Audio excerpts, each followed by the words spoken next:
Hey y'all, Mike Rokel here with HRM 184. Welcome to week number 4. This video is to help get you kick-started for the week.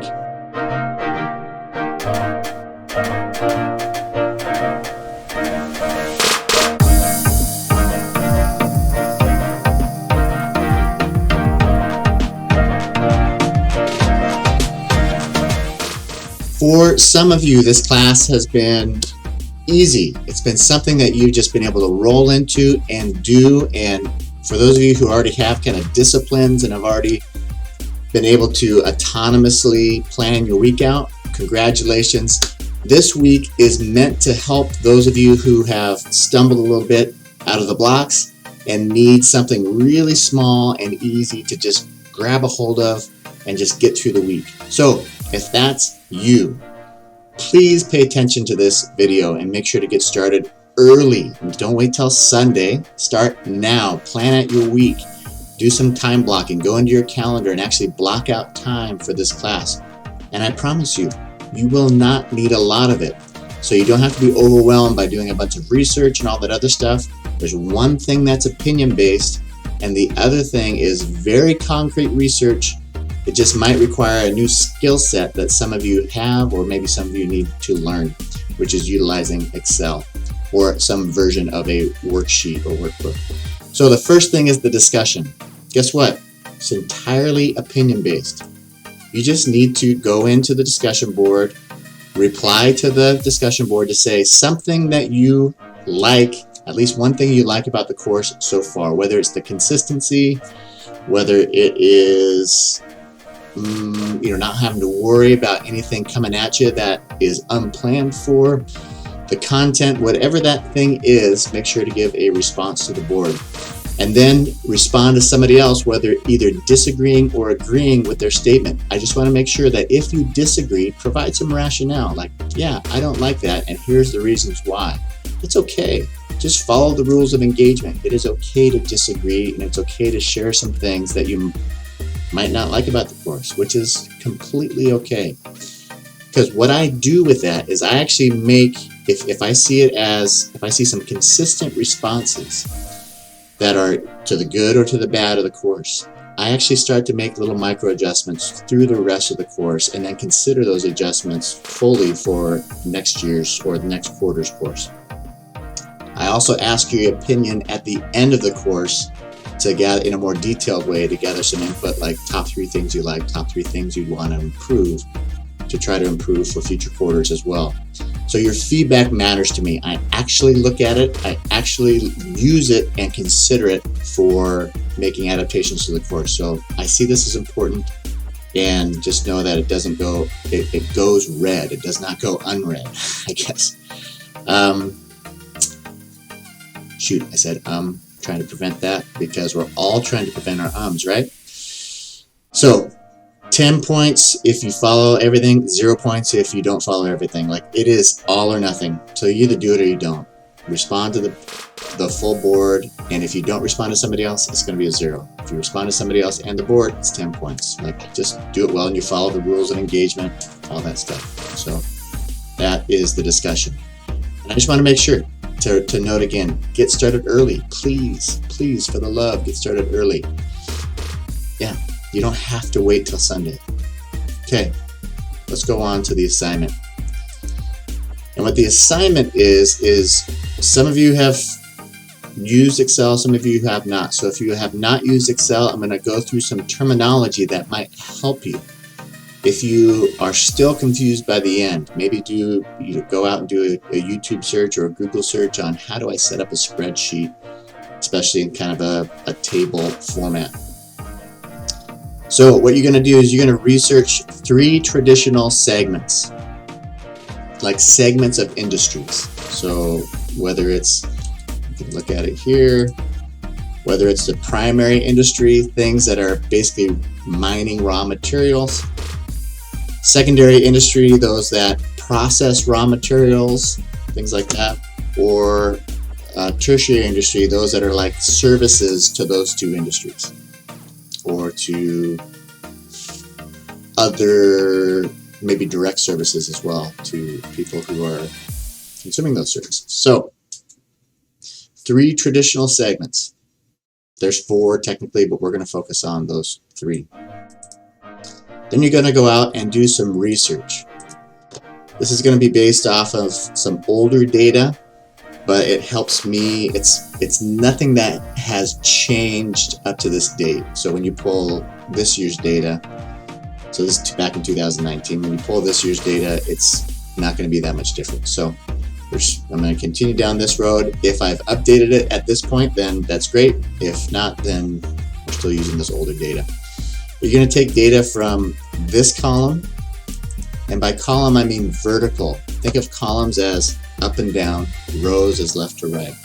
You're going to take it from this second column, which is the industries column, and you're going to try to copy a lot of this information down. Then you're going to take information from this 2017 column, this 18 column, and all the way over here on the right, this 2019 column. This only has 1 quarter. It's kind of a projected what's supposed to happen through the year, quarter kind of a thing, but there's 1 quarter here. And then you're going to transfer it to an Excel spreadsheet. And in the spreadsheet, similarly, you have columns A, B, C, D. These are up and down vertical things. And rows, 1 through whatever, left to right, are rows. And you're going to, I'll show you the initial setup of this based off of what I'm requiring. So you're going to label horizontally 5 columns. This says industry, 2017, 2018, 2019, and segment. So those 5 things. So you're going to start with industry, 2017, 2018, 2019, and segment. And what you're going to do is you're going to go into, well, you got to read this article too, this bullet point 3. That'll give you some insight into some changing industries and all that stuff. Some good insight. But you're going to go into this other table right here, this one from this .gov website. Let's see, page 13. And you're going to copy this information down, the industries over here. You're going to copy this data down, so you put the industries here. You're going to copy this data down under 2017, and you're going to put that here. And then you do 2018, and you're going to put that here. And then you're going to go all the way to 2019, and you're going to put that here. And then based off of your research, you're going to identify, for example, agriculture, mining, and hunting. Is that a primary, secondary, or a tertiary industry segment? And this is a primary because this fits the definition that we pulled up right here. Primary sectors of the economy that includes agriculture, forestry, fishing, mining, all that stuff. So that will be a primary industry. And so just to give you a quick example of the data that we'll pull, we'll go boop, boop. I'm literally just copying and pasting. Boop. Okay. And then you'll do that for all of the industries. You'll include this data. You'll identify the market segment. And if you want to, for those of you who are nifty at navigating simple Excel formulas, you can go 2017 through 2018 or 2019 difference. And I think my question here has to do with analyze the information to determine which segment has grown. So not which industry, which segment has grown between 2017 and 2019. So for here, I would do equals that minus that.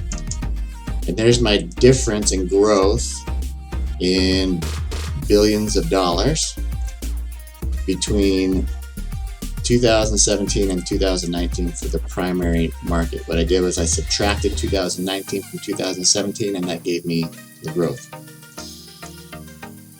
And you're going to go through and do that for all the industries. What I would note is when you go to things like manufacturing, Manufacturing is a total of these two. So anything that's pushed to the right, so this is an overall industry. These are subsets, these ones that are tabbed to the right. You'll notice that 4 plus 3 is 7, because finance, insurance, real estate, rental, and leasing, these two things are subsets of that particular industry. So you don't need to include this. You can include the subsets that if you want to. Just know that, don't double count these things. That'll be important. So line 14 here or row 14 is actually a sum of row 15 and 16. Row 17 is actually a sum of rows 18 and 19. So pay attention to that. Rows 21 is a sum of row 22 and 23. 24 is a sum of 25, 26, and 27. Or 25 and 26. And then there's 27. Then there's your government, which is a sum of 29 and 30, etc., etc. So make sure to pay attention to that information. Like manufacturing, again, is a sum of 8 and 9. Okay? So you can include the detail ones. You can include 8 and 9, but not include 7, or you can include 7 and not include 8 and 9 in the totals. Up to you. Either way, it'll give you the same outcomes. Just don't double count. So go through that, do that for the rest of the Excel spreadsheet. And then you're going to give me the industry segment that has changed the most. So you're going to add up all the ones you've labeled as primary. Add up this information. Add up all the information over here for the secondary. Add up all the information over here from the tertiary. And then you're going to do the totals at the end and try to figure out which ones have grown the most. There are ways to do that, and I'll give you a hint. If you want to try to do a fast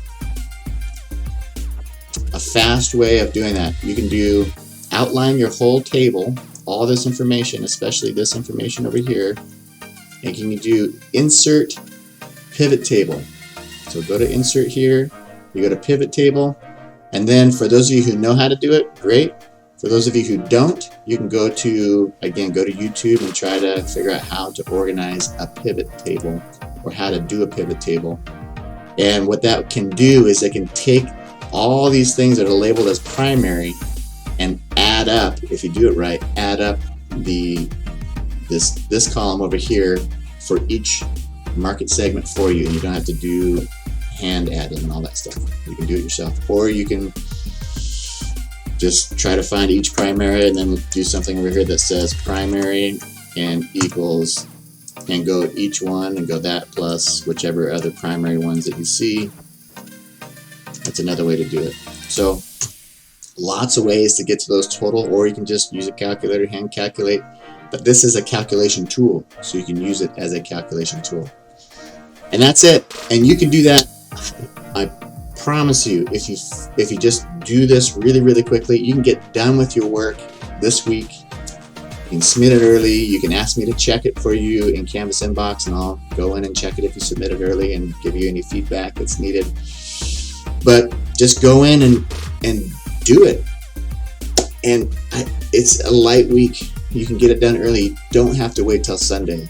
You can do it Monday, Tuesday, Wednesday. Just block out your time, whichever time that you need. 15 minutes, even less for the discussion. And for this one, it can take you, if you set it up right, it can take you 15, 20 minutes. It can even take you less if you're quick at it. If you're not quick at it, maybe an hour or two. It's going to be a light week. And if you need help, please feel free to reach out via Canvas Inbox. All right? I'll talk to you later. Thanks. Bye-bye.